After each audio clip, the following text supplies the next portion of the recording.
Ang iyong sakit ay hindi patunay ng kahinaan, kundi patunay ng pag-ibig. Nasasaktan ka dahil nagmahal ka, dahil umasa ka, dahil naniwala ka. At kahit may madidilim na kabanata ang iyong kwento, ito'y kwento pa rin, hindi wakas. Hindi nila ipinapangakong magiging madali ang lahat, ngunit tiniyak nila na walang luha ang masasayang. Bawat patak nito ay magtataglay ng layunin.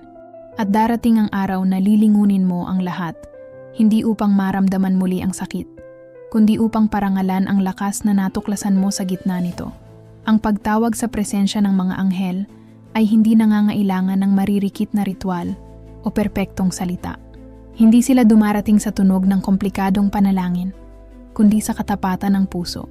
Sapat na ang isang kaisipan, isang tingin sa langit, isang hindi ko na kaya mag-isa. Kapag ang kaluluwa ay naghubad ng maskara, lumalapit sila. Hindi nila kailangan ang iyong tinig. Tinatawag mo sila sa pamamagitan ng katotohanan.